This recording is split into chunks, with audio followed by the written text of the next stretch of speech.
Iran warns that the flames of war could sweep across the Middle East.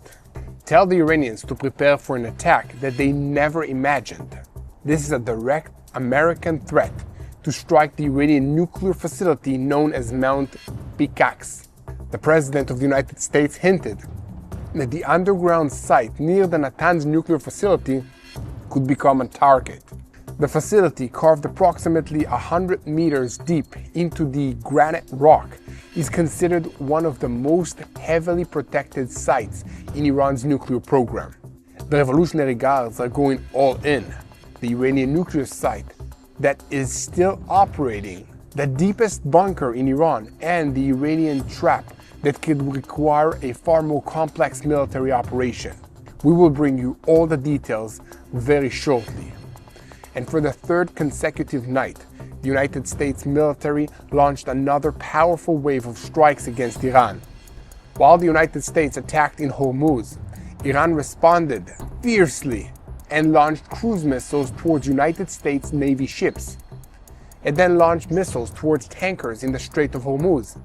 The United Arab Emirates announced that 2 of its tankers were struck by Iranian missiles in Hormuz, and 1 crew member was killed.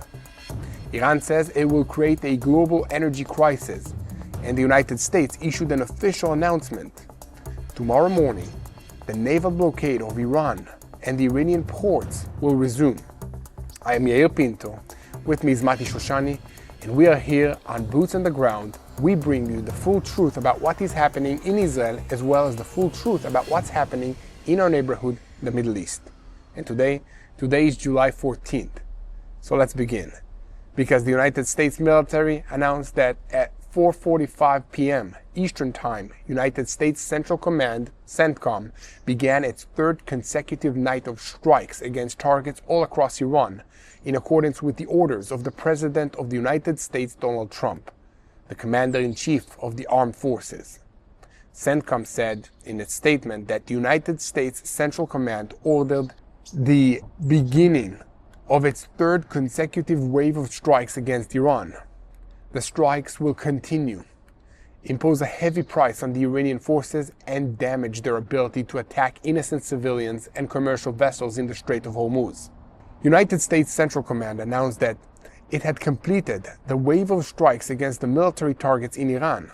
The mission lasted 5 hours and included precision strikes against coastal defensive systems, missile sites, unmanned aerial vehicles, and naval capabilities at several locations, including Bushehr, Khabarar, Jask, Konrak, Abu Musa, and Bandar Abbas.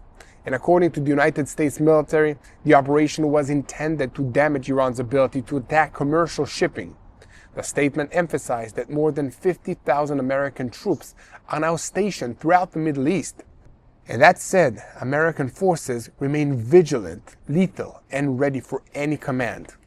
Media outlets and local sources in Iran are reporting the sounds of explosions in Bandar Abbas, on Larak Island, and in the Konrak in the south of the country. And according to the reports, several explosions were heard in Bandar Abbas, while areas in Larak and Konrak were reportedly struck by missiles and from the air.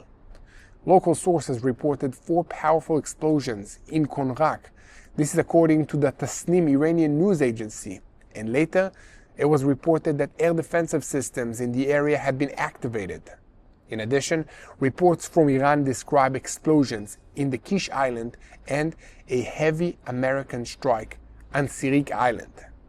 Iran's Fars news agency also reported explosions in Jam and Burjizag in the Bushehr province, as well as strikes on the ports of Kangan. United States Central Command officially announced that it will begin enforcing a naval blockade of Iranian ports tomorrow at 4 p.m. Vessels that violate the blockade will be stopped and redirected, while humanitarian aid shipments will be allowed to pass under supervision. I have to say, it appears that the United States military is striking with tremendous force. And look, I want to share with you information that reached me just yesterday, just before the strikes. An American source told us that they still have hundreds of additional targets. We are clearly seeing an escalation even if it is not being reported on every channel, because the United States military does not feel the need to boast about every missile that it fires, the way that the Iranians do about any kind of retaliation that they carry out against US bases, Israel, or the Gulf states. But we can see that the targets that are being attacked in Iran are becoming more intense and more significant. The images show extremely large explosions and flames, things that we did not see at the beginning of these rounds. The Americans are escalating the targets within the Hormuz area. Early this morning, sirens were heard in Bahrain, apparently following an Iranian attack. Reuters news agency reported that the Revolutionary Guards detained 2 ships that violated instructions and endangered navigation in the Strait of Hormuz by disabling their systems. And at the same time, Jordan announced that it had intercepted and destroyed 4 missiles that entered Jordanian airspace from Iranian territory. In response to the American strikes, the Revolutionary Guards claimed that they destroyed an American MQ-1 unmanned aerial vehicle in the Strait of Hormuz overnight.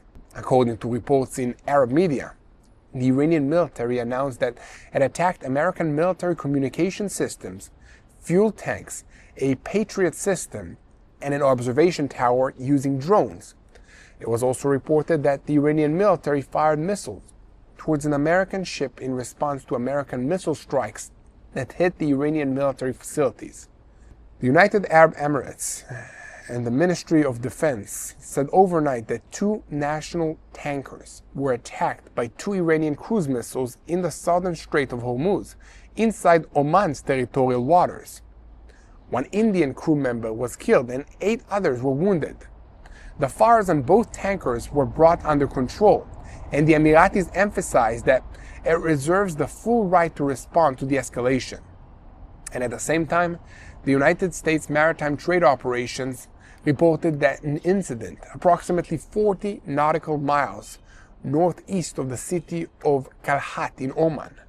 The captain of a cargo ship reported that the vessel was struck by an unidentified projectile fired toward the engine room on the ship's starboard side. All crew members are safe, and no environmental damage was reported.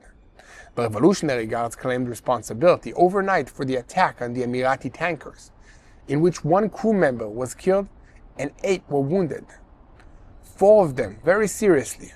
So in their statement, they threatened that cooperation with the United States and passing through the mined route would bring nothing but sorrow, damage, delays in the reopening of the Strait of Hormuz, and a global energy crisis.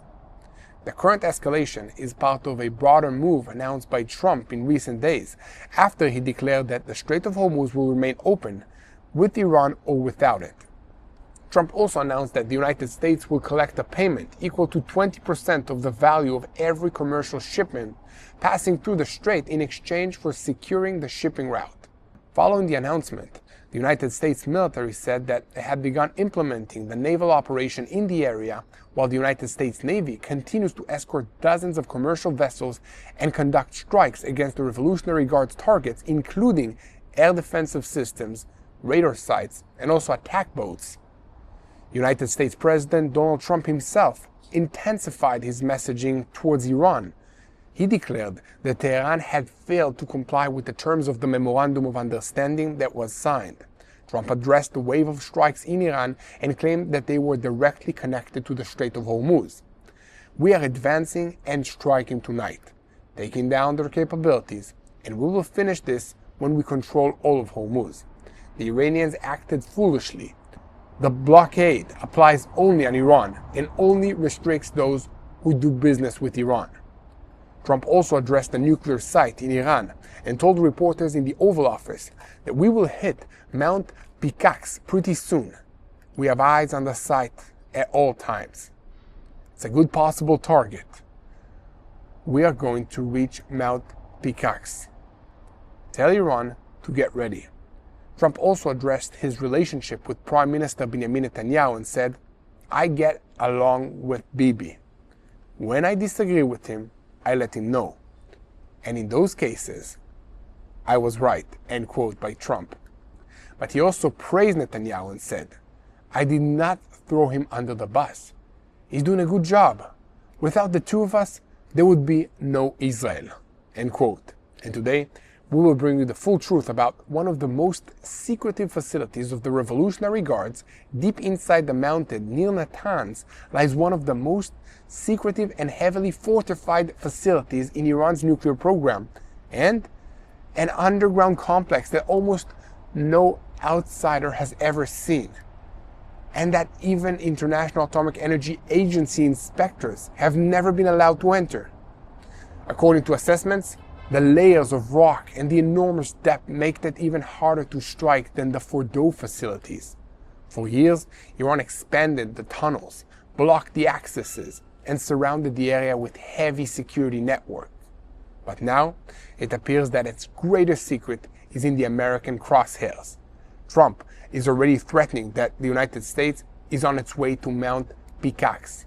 And the question is whether an airstrike will be enough, or whether Washington is preparing for a combined military operation from the air and on the ground to penetrate the heart of the mountain and destroy this facility. The Middle East is also heating up in the Bab al-Mandab region. The Houthis are once again raising their heads. Only 6 hours passed between the threats by the Houthi terrorists to respond to the Saudi strike against the airport in Sana'a, the capital of Yemen, and their attacks against sites in Saudi Arabia. Saudi Arabia's defense minister spokesman, Turki al-Maliki, confirmed that the air defenses systems responded to a threat from ballistic missiles that were launched by the Houthis towards the southern region of the country. It is difficult to separate the latest developments in the region from the speed of the Houthi response to the strike in Sana'a. It appears that although their patron, Iran, is occupied with fighting the United States and the Gulf states, the rebels in Yemen know that they have its support and are gaining confidence from the fact that Iran came to Hezbollah's aid in Lebanon. We will bring you all the details very shortly, so as you can see, we have a lot ahead of us. So let's dive into the details. I'm Yair Pinto. With me is Shoshani. We're boots on the ground. We bring you the full truth about what's happening in Israel and about the war against the Revolutionary Guards in Iran, which is the head of the crumbling axis of evil in the Middle East. And just before we begin, I want to call on you to continue and spread the truth. Share our content with as many people as possible. Click the subscribe button, yes, on this YouTube channel. Leave a comment, let me know where you're watching from, why it's important to fight terrorists. Also look us up, Yair Pinto and Shoshani, on our social media accounts. And as missiles are once again flying in the Middle East, and the Hezbollah terrorists are threatening the northern communities of Israel, this is the time to stand with the Jewish state in a meaningful way. The answer is simple. Help us rebuild. We invite you to take part in something real, something that is rooted in the land and in our hearts. I'm talking about the Rebuild Israel campaign that continues and brings life back to Israel's north. Because along Israel's northern border, an area that is marked by war, displacement, and loss, we are planting an apple orchard, not as a symbol for a single moment, but as part of a long-term commitment to restore what was damaged and strengthen Israel's future. At a time when Israel is under attack, planting trees is a powerful declaration. We are still here, we are rebuilding, we are growing, and we're not leaving. Because God promised this land to the people of Israel, and together we can help it flourish once again. This apple orchard is more than just agriculture. It creates jobs for local families. It helps communities return and rebuild. And it sends a clear message to the people of Israel, you are not alone. So when you donate, you're not just giving and helping us create videos, you're also planting trees on the ground. Practical help. It restores livelihoods. It transforms land that is scarred by war into a land that grows again. This is how renewal takes root. This is how Israel rebuilds after war. So stand with Israel today, plant hope, restore the north, and strengthen the future. You can go now to tbn.org/rebuildisrael. Again, that's tbn.org/rebuildisrael, or call 800-804-7895. That's 800-804-7895. Rebuild the land, restore hope, bless the future. And now, we turn to our senior Middle East correspondent, Shoshani. Mati, did the United States move overnight from a phase of punishing Iran to a phase of systematically dismantling Iran's control network in Hormuz? Absolutely. The United States has understood, as the Iranians do, that the perception of who controls the Strait of Hormuz and the actual ability to prevent or allow ships from traveling through has become one of the main points of victory or defeat in this ongoing conflict. And even though it's not at the top of the list when it comes to the long-term effects of the war in Iran, it has become a substantial point that is visible to the global audience. And because of that, the United States is playing several complicated games when it comes to the Strait of Hormuz. A game of PR, a game of warfare, and a game of finances. And finally, there's also the element of the countries that should be involved in protecting the Strait of Hormuz. Let me break this all down. It won't take long. First of all, the Iranians tried to claim that they were the ones closing and opening the Strait of Hormuz, forcing ships to go by their coast, and also claiming that at one point or another they would collect funds from each ship. I believe they're already doing that, but I don't have the proof to show that right now. They've just done so in the past, so it's hard to believe they're not collecting any cash. The U.S. flips that on the head. President Trump says, we will collect a fund or payment from the ships coming through, and it's going to be 20% of the value of all goods on that ship. And do you think that's really going to happen? Well, I don't really think it's going to happen. I think it's part of the PR game. It's the U.S. saying to Iran, if you think you can close this and collect payment, well, we can close it, and we're going to collect more payment than you. If you think you can disrupt the global trade, we will show you and everyone else who the top dog is when it comes to global trade. There's another element here. The U.S. has repeatedly been calling on other countries to participate in the peacekeeping or the naval shipping protection in the Strait of Hormuz, and no country has really responded to that. Not the Gulf states, not publicly at least, and not any of the NATO states, even after the latest NATO summit in which Trump participated. And this is something that is pissing off the U.S. administration. It's making Trump angry. He's made public of this. It's making the U.S. feel like it's once again carrying the weight of protecting other countries. And they want to show through this chain of actions, including talking about collecting fees from ships for the cost of protection, that they are the ones in control. Send a message that is loud and clear to the other countries of, you have to help us if you don't want us to collect payment from you. And also to show everyone that it's not the Iranians that control, but rather the United States. And this is really what matters here. Who opens and closes the Strait of Hormuz is the most visible, the most public, the most obvious answer to the question of who is winning in the war. Because nuclear programs happen underground and are unclear. Because trade wars take time and the numbers are confusing to the majority of people. This is visible. This is obvious. This is binary. It's a yes or no. Who's controlling the Strait of Hormuz? No nuance needed. And here the U.S. is playing the PR game, the war game, and the finance game better than the Iranians and better than anyone else active right now in the Gulf, including the Gulf states themselves.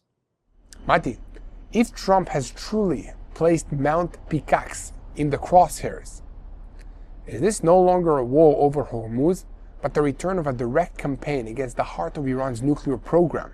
And is it possible that the threat of an Iranian atomic bomb never truly disappeared?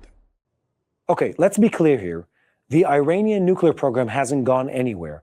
They haven't stopped desiring to reach a nuclear capability. They haven't stopped sending assets, resources, funds, manpower to do that. They haven't stopped trying to hide away their enriched uranium. Pickaxe Mountain is yet another location in a very long, decades-long race between the Iranians and every Western intelligence organization to stop their nuclear program. That's what it is. And time again, the West, led by Israel, by the way, in this front, has been able to stop, delay, postpone the Iranian nuclear program. Right now, what we know is that the Iranians have hidden away some of their capabilities in a site squirreled away in the mountains called Pickaxe Mountain. Why is it there? Because it's sufficiently deep where none of the American bunker busters can remove or destroy this site completely from the air, requiring a very substantial ground maneuver. Is it outside of the realm of possibility? Well, we've learned already that that's not the case. Almost anything is possible right now, especially with Trump at the helm. But is it going to happen sometime soon? That's an entirely different question. Why is Iran pushing for this? They have several reasons. One, they really want a nuclear capability because they believe it will better them long term from their bargaining power and their stature in the world and in the Middle East. But more importantly, they know this is going to be negotiated. They want to hide away their enriched material. They want to make sure that they're able to continue holding on to nuclear capabilities until someone is able to stop them or give them something in return to give up some of that nuclear program. That's what they're really going for. Will we see military action, boots on the ground, American boots on the ground, to remove this facility? I don't think that's feasible in the near future. Can we see a series of strikes? Can we see sabotage? Can we see clandestine operations to destroy it from within?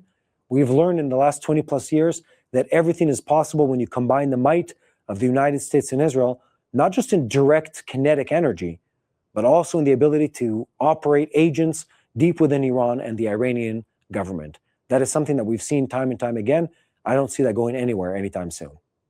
And Mati, is Iran's strategy now to launch a regional war of attrition in order to spread American forces thin? Hormuz, Bahrain, Jordan, the Emiratis, Saudi Arabia, the Houthis in Yemen, and perhaps later the Israeli area as well. The Iranian doctrine was and is to use proxy warfare and the decentralized war system to tire, to hurt, to create a war of attrition against their enemies. That was a doctrine they used against Israel repeatedly in the past. That's a doctrine they're using right now against the U.S. in trying to operate multiple different countries, pressure them, hurt them, press their pressure points to try and prevent them from fighting against them, to try and prevent them from aligning with the United States. They're attacking targets around the Gulf to try and pressure the Gulf states. They're using the Houthis to try and fight a war through that proxy against other countries and jeopardize naval trade in the Red Sea through them. And they've tried many other options, including Hezbollah in Lebanon against Israel and Hamas in Gaza against Israel, and also several other terrorist organizations within Judea and Samaria to try and harm Israel. That's always been their method of operation. And what we see is the Iranians have figured out that they can't go directly against the United States. They tried. They realized there was a very high price to pay for that. They're pausing on that. But what they are doing consistently, what they are trying to do consistently, is they're trying to use their proxies and a decentralized way of conducting war to create enough harm, enough friction, that it will try to bring down the intensity of the American war machine through political tools, through financial tools. It's all connected. The pressure on the Strait of Hormuz, the attacks against the Gulf states and their oil facilities, the use of the Houthis to try and jeopardize global naval and maritime trade, the threats against Israel, the threats against American targets. It's all the same web of violence and web of terrorism. And the United States and Israel have figured this out. That's why we operate directly against the source, against the Ayatollah and IRGC regime in Iran. They get a strike even when it's Hezbollah that attacks. They get pressure even when they're trying to do it through the Houthis. What worked in the past is not working for them right now. And I'd say this conversely. My sense is that the Gulf states are coming around. They've understood how much more of a threat Iran actually is long-term for them, and how much they need to stand up to protect themselves, even when they think it's dangerous, painful, and will carry a price. So they do it, but they don't actually carry the responsibility or assume responsibility for the attacks. They'll attack against a U.S. target or the Gulf states will attack against an Iranian target, even though it was a U.S. target on their land that was attacked. But when they do it, they don't always say it was us. They just let the Iranians know that they were the ones engaged and involved in this. I mean, yes, the Iranian war machine is effective. It's also a very well-funded machine. It's not some, mom and pop shop kind of operation. It's a well-funded, well-orchestrated machine supported by the best of Chinese and Russian equipment. This isn't, some independent endeavor here. And because of that, because we've learned their system and the U.S. has learned their system, I think it's only a matter of time where they start paying a much higher price. And I think we're already seeing this, where the Iranian regime is paying a higher tax every time they carry out an attack, because both Israel and the United States have understood that we need to respond with an attack against Iran every time they attack a different country from a different proxy or through a different mechanism of spreading violence. This is who Iran is, and we need to be clear, resolute, and violent in our response against them. Period. Full stop. Thank you very much, Mati. That certainly helped us better understand what we're facing and dealing with And to all of you, I call on you to continue and spread the truth. Let us know where you're coming from, leaving a comment, and hit the subscribe button and share this video. Look us up on our social media accounts, Yair, Pinto, and Shoshani. That's also a great way to support us. So the American strikes continued for approximately 5 hours along Iran's southern coast. Fighter jets, naval vessels, one-way attack drones, and precision-guided munitions struck coastal defensive systems, missile sites, drone infrastructure, and naval capabilities. The targets stretched from Bushehr to Khabar, through Jask, Konrak, Abu Musa, and Bandar Abbas. This is no longer a warning strike. The United States military is trying to dismantle the system that allows the Islamic Revolutionary Guards Corps to locate a ship, track it, and launch a weapon towards it. And the question is whether Washington is still conducting an operation to protect the maritime traffic, or whether it has already begun a broader campaign designed to change the balance of power against Iran. To understand the operation, we need to follow the order of the targets. A coastal radar detects a vessel and transfers its location to command centers. From there, the order is sent to a missile battery, a drone operator, or a naval force. Striking the radar, communication systems, and the command centers can disrupt the attack before the missiles even leave their launch pad. The Americans also struck small vessels because for years the Islamic Revolutionary Guards Corps had built a naval force called the Mosquito Fleet based on fast, small attack boats. These boats do not need to defeat an American warship in conventional battles. They can approach a group, harass a tanker, direct fire, or force a commercial crew to change their course. One of the most interesting operations took place in Bandar Abbas. 3 unmanned crossair vessels attacked a maintenance facility for submarines and warships. Each crossair is approximately 7.3 meters long, powered by diesel engine, and operates without a human crew on board. The target was selected for a practical reason. A maintenance facility allows the Iranian Navy to return damaged vessels to operational activities. When the facility is disabled, a boat, ship, or submarine may survive an attack but remain out of action for a long time. Using unmanned aerial vehicles allows the Americans to penetrate a port without risking a crew against coastal missiles. Radar systems are harder to detect, and also they can destroy the attack boats of the Iranians. United States Central Command is emphasizing that more than 50,000 American service members are currently deployed across the Middle East. This is not simply a number intended to impress. It means that the United States has a force capable of striking Iran, defending bases in the Gulf states, and escorting commercial vessels all at the same time. Iran tried to demonstrate that this force is still vulnerable. The Islamic Revolutionary Guards Corps launched missiles and drones towards American targets in Bahrain, and claimed that it targeted weapons warehouses, satellite communication centers, and buildings used by soldiers at the Bushehr base. Tehran claimed that it destroyed a Patriot radar, a radar used by the United States 5th Fleet, and a CRAM warning and defense systems. These claims have not yet been independently confirmed. And Iran also claimed that it shot down an American MQ-1 drone over Hormuz and fired missiles towards an American vessel. Jordan intercepted 4 missiles that entered its airspace from the direction of Iran. Sirens were activated in Bahrain, and air defensive systems operated against the attack. The Iranian response is deliberately spread across several countries, forcing the United States to divide the aircrafts, the defensive batteries, and the warning crews between bases located hundreds of kilometers apart. But the most serious incident occurred at sea, when 2 Iranian cruise missiles struck 2 United Arab Emirates tankers in the southern route of the Strait of Hormuz inside Oman's territorial waters, that's south from Iran.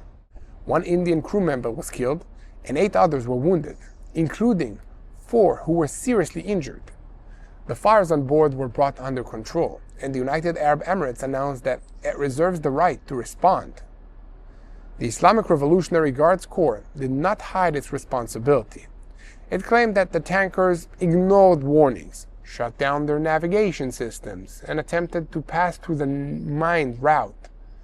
The organization added that ships cooperating with the Americans would be struck, and that continued activity could delay the reopening of the strait and create a global energy crisis. This is where the difference between a physical blockade and control through fear becomes clear. Iran does not need to sink dozens of ships. Striking 2 tankers is enough for an insurance company to raise the price of coverage, for a shipping company to delay the voyage, and for a captain to decide not to enter the Strait of Hormuz. Another vessel was struck by an unidentified object approximately 40 nautical miles northeast of Kalat, Oman. The impact occurred near the engine room, but the crew was not injured, and no environmental damage was reported. The incident proves that the danger is no longer limited to the northern route near the Iranian coast. The United States is responding by restoring the naval blockade on Iranian ports. Any vessel identified as traveling towards an Iranian port or departing from one will be stopped. It will be blocked or redirected. Ships carrying humanitarian aid will be allowed to pass under supervision, and vessels that do not violate the blockade are expected to continue using the strait.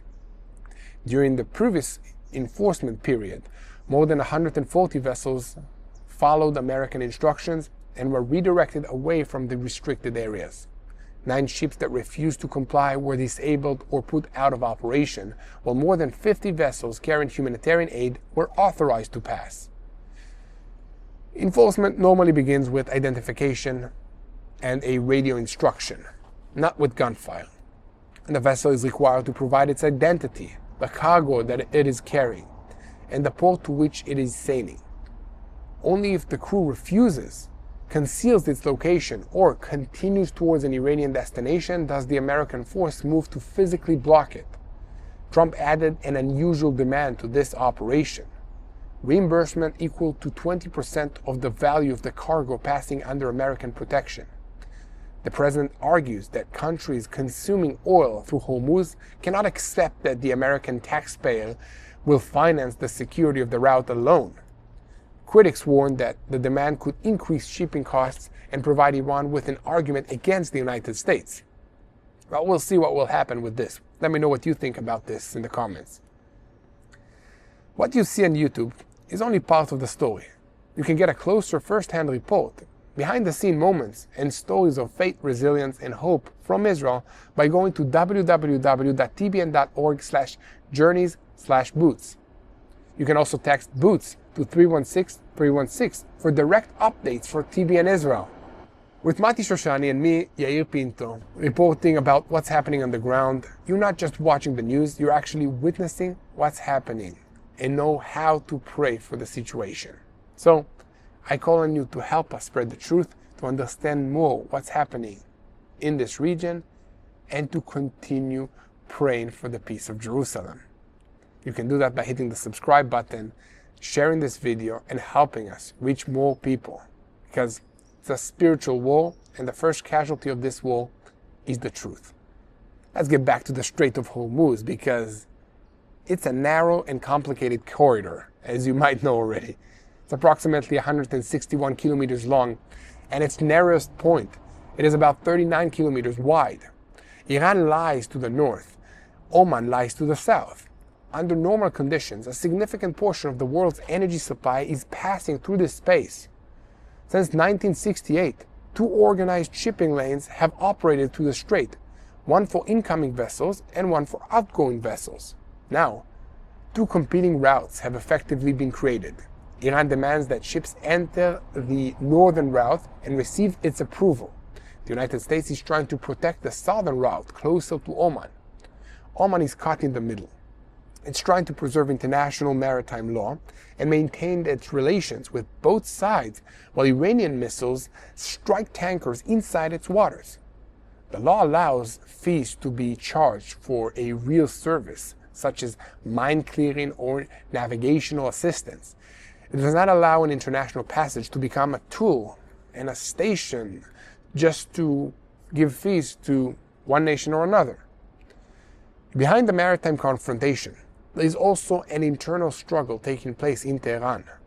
Government officials and Foreign Minister Abbas are still speaking about the possibility of an agreement. The Islamic Revolutionary Guards Corps is conducting the campaign on the ground, attacking ships and imposing new conditions for passage. From Trump's perspective, this is proof that the so-called moderate officials are unable to enforce the understandings that they sign. The American president said that the Memorandum of Understanding was a test, and Iran failed it. And at the same time, he has still left the door open for an agreement. It's still open. This is his current method of operation. Apply intense military pressure, restore the blockade, damage the Iranian income, and make it clear that the road back to negotiations is still open.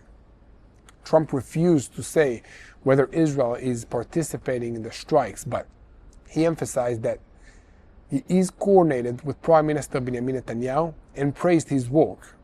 Israel is not currently leading the campaign in Hormuz, but it benefits from the continued pressure on the Islamic Revolutionary Guards Corps and from the fact that sanctions and military operations remain in force. The issue that concerns Israel is located hundreds of kilometers north of the strait, near Natanz. There, inside the mountains, Iran has excavated the facility known as Pickaxe Mountain. It is an underground complex apparently designed to contain advanced centrifuges, nuclear components, or infrastructure that could continue operating after an attack. Estimates place parts of the facility between 80 and 100 meters underneath the ground, inside hard rock. This depth could place it beyond the full penetration capability of conventional bunker-busting bombs. Published information regarding the JBU-57 indicates that its penetration capability depends on the type of the soil, the rock, and the construction, but it does not guarantee the destruction of a chamber located in this depth. An airstrike could still damage the tunnel entrances, the electrical systems, the ventilation systems, and access routes. It could bury equipment and delay the activity, but it would not guarantee that the main chambers inside the mountain were destroyed. The Iranians are capable of removing debris, digging a new entrance, and rebuilding endangered infrastructure. A ground operation would be far more complicated. Such a force would need to penetrate deep into Iran, secure the entrances, enter an unfamiliar tunnel system, place explosives, and withdraw under fire. This is why the threat against Pickaxe Mountain signals that Trump is prepared to place the nuclear program back at the center of this war, even if a final decisions had not been made on how to strike the site. And meanwhile, the damage inside Iran is expanding. Iran's electricity company reported that approximately 4,200 megawatts of national grid capacity had been disrupted, and that more than 2,000 sites within the electrical system had been damaged. The heat wave is increasing the demand for electricity also, while power outages are affecting factories, communications, transportation, and water systems. Tehran is responding with a regional threat. A spokesperson for the Iranian command warned that any country providing the United States with logistical or military support would be considered a partner in the war. According to him, continued escalation could cause the flames of war to cover the Middle East. The fire is already spreading to another arena. 6 hours after the Saudi strike on Sana'a International Airport, the Houthis launched ballistic missiles and drones towards Abah International Airport in southern Saudi Arabia. They also warned airlines against using Saudi airspace. The Houthi moved forces, the Americans, and their allies to confront threats against two maritime routes. Hormuz lies in the east, opposite Iran. Bab al-Mandab lies in the south, opposite Yemen. When both areas are under threat, there's no simple or inexpensive route that allows the world to bypass the wall. And tonight, the United States is trying to dismantle the Iranian power along the coast, while Tehran expands the fire towards the Gulf, Yemen, and the depths of its nuclear program.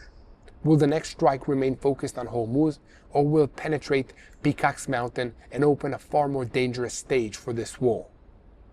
Let me know what you think about all of this in the comments. I'm curious. And in the meantime, keep spreading the truth. Help us reach more people around the world. Let us know what's happening by leaving comments, liking this video. Let me know what you want us to talk about more in our explainers in this situation. Look us up on our social media accounts, Yair, Pinto, and Shoshani, and please unite in prayer for the situation. This is very important, okay? So when you pray, I'm calling on all of you to pray for the children that are affected by these rockets, by these missiles. Pray for the servicemen and their family members.